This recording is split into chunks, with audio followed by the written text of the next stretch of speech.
Pessoas hoje em dia já não conseguem mais ver um vídeo que tem mais de 10 minutos, por conta desses vídeos curtos, né? Inclusive, minha galera, só pra avisar vocês, se você não chegou até essa parte do vídeo, provavelmente você tá viciado. Se não conseguiu ver um vídeo até aqui, tá errado. Fala, minha galera, hoje a gente tá indo pra mais um episódio do Que Viagem é Essa? E dessa vez a gente vai falar sobre um assunto que tá muito em alta hoje, principalmente pela quantidade de pessoas rolando tela o dia inteiro, quantidade de pessoas ansiosas, quantidade de pessoas passando por problemas psicológicos. Então hoje eu tô com a Brenda que tem 25 anos, psicóloga clínica, formada em terapia cognitiva comportamental, com especialização em terapia cognitiva sexual, e a gente não vai falar de sexo hoje.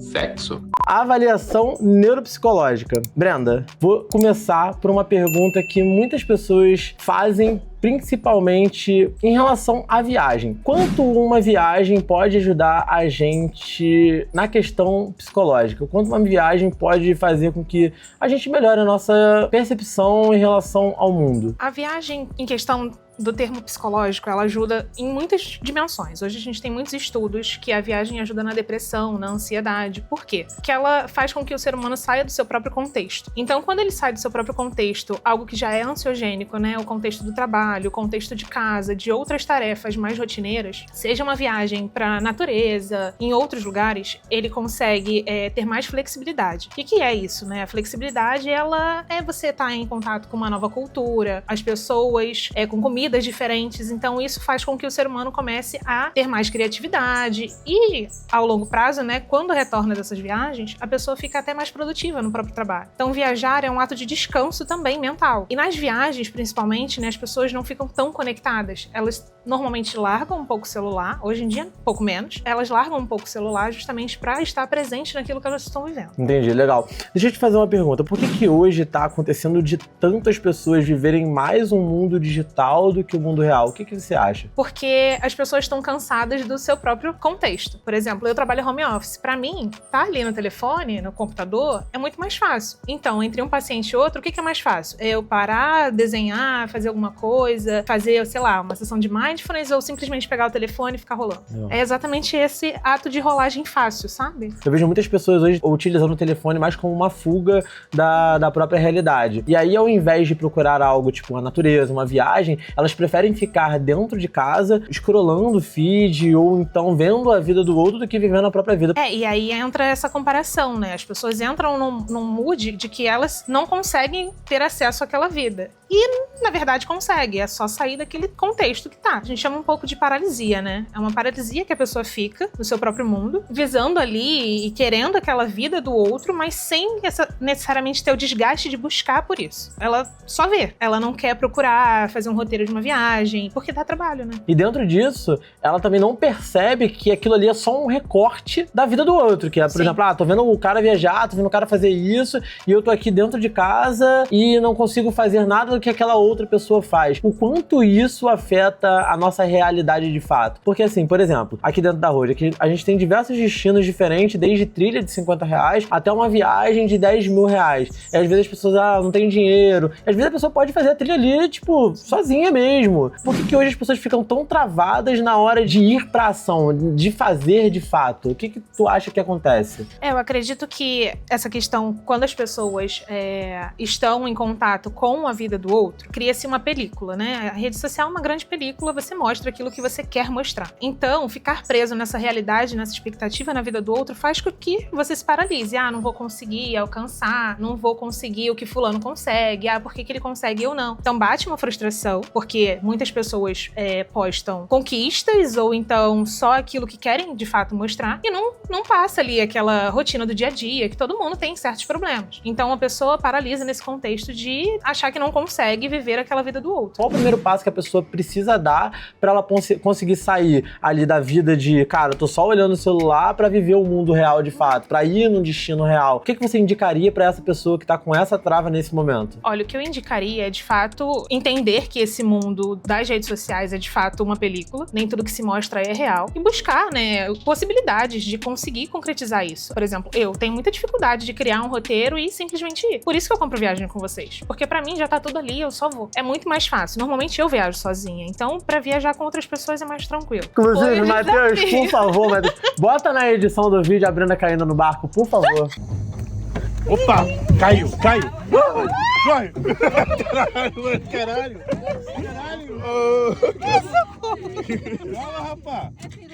Agora, quem gosta de fazer roteiro, vai pesquisando. O primeiro passo de uma viagem, pra você começar já na expectativa e já começar a mudar, né, a sua neuroplasticidade, que a gente fala, é no ato de você planejar. Você já planejando, você já modifica muitas coisas do seu cérebro. Você já começa a modificar as funções executivas que a gente fala, né? É uma parte do nosso cérebro que faz a gestão. Então, quando a gente tá ali planejando, executando, estando em ambientes que geram esse lugar, né, de criatividade, de flexibilidade, porque você tá em um outro lugar, você vai começar a criar soluções para problemas que vão existir durante uma viagem. Então, todo esse passo a passo vai mudar completamente aquela pessoa, né? A autonomia dela, a criatividade, tudo isso. Então, o primeiro passo é só você ir, é só você começar. Às vezes a gente tá num ambiente onde a maioria das pessoas nunca viaja. Por exemplo, eu saí de um ambiente onde, cara, ninguém à minha volta viajava, ninguém gostava de viajar, eu não conhecia ninguém que tinha viajado. Então, assim, pra mim foi mais desafiador e fazer a minha primeira viagem. Depois que eu conheci um universo de possibilidades, e às vezes você tá inserida exatamente nesse contexto, onde a maioria quer sair pro beber, ficar o dia inteiro no celular, ou então quer ficar fofocando. Como é que você sai dessa realidade? Porque é muito difícil alguém ir pra uma viagem se ela nunca viu aquilo, ou não tem nenhuma referência por perto. Aí eu vou te devolver com uma pergunta. Como que você conseguiu começar a viajar? Depois de um término de relacionamento, eu falei, cara, preciso de viver alguma coisa nova. Inclusive, isso também é uma das coisas que eu vejo muito dentro das pessoas que viajam com a gente. A pessoa, ela começa a viajar a partir de alguma coisa que aconteceu. Às vezes um término de relacionamento, ou às vezes, cara, o ambiente já não tá mais satisfatório ali pra ela, já rola uma frustração, ou então ela quer viajar sozinha, não toma coragem. Então, eu sinto que a pessoa que começa a viajar, ela só começa a viajar por alguma fase que ela tá passando e ela quer viver uma outra realidade, ela quer viver uma outra experiência. Mas você viu alguém que, por exemplo, tivesse essa experiência? Como que surgiu a ideia da sua cabeça de viajar? Eu acho que foi alguma pessoa que eu conheci. Foi alguma pessoa que eu conheci aleatoriamente. Ela tocou, falou uma parada e eu, vou fazer. E acabou que eu fui por impulso mesmo. Aí é que tá, o contexto. A gente fala muito daquelas 5 pessoas, né, ao nosso redor que fazem a diferença. Não necessariamente 5 pessoas, mas o contexto onde você tá inserido, ele ajuda muito a você estar inserido em contextos diferentes. Se você tem um núcleo de amigos, pra eles, felicidade é estar num bar toda sexta-feira, vai ser isso que vai ser divertido pra você. Hoje em dia, por que muita gente tem uma vida fitness? Porque cada vez mais nas redes sociais se propaga isso. Então, o contexto que você tá inserido, se você conhece fulaninho que viajou e ele te dá uma experiência, um feedback positivo, você vai falar, putz, eu quero isso. E aí, conforme você vai criando hábitos, quando você vai ver, você tá inserido naquelas pessoas que têm o mesmo hábito que você. Então, quando você faz parte de um núcleo e de hábitos, você começa a transformar tanto você quanto as pessoas que estão ao seu redor. Acredito eu que depois que você faz a primeira experiência, você vê que aquilo ali que você tava vivendo já não é tão legal. Porque você começa a conhecer outras coisas novas. E aí você quer começar a chamar todo mundo pra poder fazer isso. E aí deixa eu te fazer uma pergunta. Quais habilidades você acredita que uma pessoa consegue adquirir quando faz uma viagem?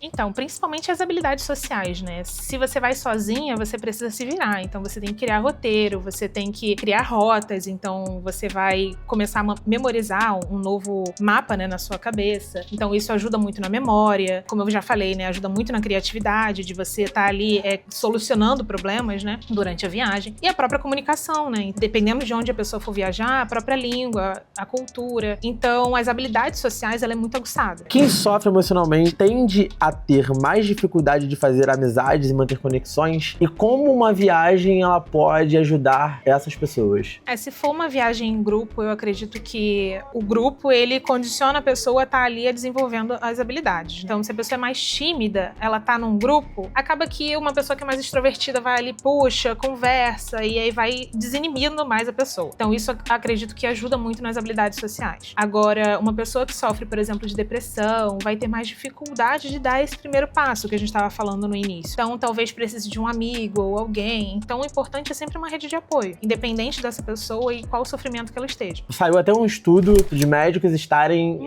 receitando viagens. Por que os médicos estão começando a adotar, tipo, não, vamos lá, faz o seguinte, tá passando por isso? Vai fazer uma viagem. Justamente pelo descanso, né, como eu estava falando, descanso mental, quando você entra em contato com a natureza, você libera prazeres mesmo, né, e isso é notório. É um prazer químico que ajuda a longo prazo, né, tem estudos também que fala que ajuda no próprio envelhecimento, né, a pessoa não perdeu o próprio cognitivo, então, assim, ajuda na prevenção de demências. Não é que a pessoa não vai ter uma demência porque ela viajou, mas ajuda na prevenção porque ela tá sempre ali aprendendo coisas novas. Então, as viagens, estar em outros contextos, não precisa nem viajar pra muito longe, né? Você só sair do contexto da sua casa, você tá com a natureza ali, tá numa praia, tá numa trilha, que seja, tá em movimento. Isso é importante. Como a pessoa para de achar que vai sobrar num grupo? Porque isso acontece também. A pessoa, será que eu vou viajar, mas, vai ser com um grupo? Será que eu vou ficar sozinha? De fato? Pode ser que eu fique sozinha, não sei, a viagem não seja boa. Por que acontece isso? Por que as pessoas têm esse medo de fato? Eu acredito que seja o medo de não pertencer, né? Tem muitas pessoas que têm esse medo de não pertencer a certos grupos. Então, você costuma evitar esse tipo de contato. Mas quando você tá num grupo vivendo a mesma experiência, não tem como você não pertencer. Você pode não se conectar com grupos na sua totalidade, mas você consegue se conectar pelo menos a uma pessoa. Isso já aconteceu comigo algumas vezes. Legal. De não me conectar necessariamente com o grupo, mas pelo menos com uma pessoa você fala na viagem. Brena, pra gente ir pra nossa reta final, eu vou te fazer mais 2 perguntazinhas e aí você responde aí da forma que você achar legal, tá? Vícios em telas e a comparação, por que isso virou uma das maiores geradoras de ansiedade e depressão hoje? E como uma viagem pode te ajudar isso? O vício em telas, você rolar ali, pessoas hoje em dia já não conseguem mais ver um vídeo que tem mais de 10 minutos. 10 minutos é o suficiente, por conta desses vídeos curtos, né? É um estímulo que você tem a todo momento. Esse disparador de dopamina. Essa é a dificuldade de largar isso. É como, por exemplo, você fumar um cigarro, você vai estar ali naquele vício de descarregar suas emoções o tempo todo. A tela é a mesma coisa, você está descarregando emoções ali. E como a viagem pode ajudar nisso, né? A viagem, justamente, você se desconecta. Você está em contato com outras pessoas. E quando você está em amigos, por exemplo, não vou nem muito longe, vou nem muito pra viagem, mas quando você está com amigos, normalmente, né, a gente larga o telefone e vive aquilo ali. É muito difícil, hoje em dia, você ver pessoas em socialização maior estando com o telefone. Às vezes, a gente consegue ter encontros, né, ver, às vezes, num restaurante, casais que estão um de frente pro outro, rolando o telefone. Isso gera desconexão, né? Quando você tá presente no momento, você gera essa conexão que também é o hormônio do amor, que a gente diz, né? Que é a ocitocina. Então, você tá liberando ali com seus amigos, quando você tá com seus amigos. Quando eu tô com os meus amigos, ninguém tá com o telefone, a gente se desconecta completamente. Legal. Então, se manter no momento presente é muito importante. Eu acredito que estar com as pessoas, se manter nesse momento presente, ajuda muito na ansiedade e melhora muito esse vício em telas. Você vai ver que aquele disparador ali de dopamina, ele é bom, porque é rápido, mas tem outras coisas que você pode fazer que também geram as mesmas coisas. Legal. Inclusive, minha galera, só pra avisar vocês, se você não chegou até essa parte do vídeo, provavelmente você tá viciado. Tem que pegar, por favor. Pega o meu contato. Pega o contato da Brena, tem que fazer um psicólogo, porque senão, meu irmão, tu não conseguiu ver um vídeo até aqui, tá errado. Brena, vamos lá. Quem sofre emocionalmente tende a ter mais dificuldade em fazer amizades e manter conexões? Depende, né, da pessoa. Tudo depende quando se trata de terapia, de psicólogo, mas, assim, depende da pessoa, de como ela encara essa experiência, de como ela se posiciona na vida. Tem pessoas mais introvertidas, menos introvertidas. Então, depende muito desse contexto, de quem é essa pessoa. Mas as pessoas que têm dificuldade, se tem, provavelmente elas não estão num patamar onde, por exemplo, está buscando uma terapia, uma medicação para alinhar ali, né, o tratamento devido para ter essa nova experiência, né, se lançar. Até porque na própria psicologia a gente incentiva muito o paciente, né, tenho medo de avião, por isso que eu não viajo, então vamos fazer um passo a passo aqui, vamos fazer um tratamento, né, para esse tipo de medo. Então, a gente consegue trabalhar muito isso em terapia, mas a pessoa provavelmente, quando não consegue essa ação, é porque ela provavelmente não está em um tratamento eficaz e está no limbo da sua própria, seja o transtorno ou, enfim, da sua própria tristeza, porque às vezes não tem um transtorno específico. Pra gente poder finalizar, eu quero que você dê um recado pra galera, falando o que você gostaria de escutar se você estivesse do outro lado da tela. Eu acho que quando você tem medo e esse medo te paralisa, é onde você perde muitas coisas da vida. Quando você tem medo, é aonde você precisa ir, de fato. Boa. Então já deixa teu contato, Brenda, já fala, deixa teu arroba, deixa teu contato, Tá já aí, se divulga aí. Brenda.pc. E tamo lá, galera. Se precisar de terapia, de psicólogo, tamo aí pra ajudar. Meu povo, todo mundo precisa de terapia, tá? Por favor, façam terapia. Brenda é uma ótima terapeuta. Inclusive, gente, já se inscreve no canal, dá o like, comenta, Ativa fala o sobre os sininho. próximos assuntos, ativa já o sininho, traga as ideias de vocês, mais um episódio do Que Viagem é Essa? Ótimo dia pra vocês, ótima tarde, ótima noite, ótima madrugada, não sei qual horário que você tá vendo. Beijos, fiquem com Deus e tchau.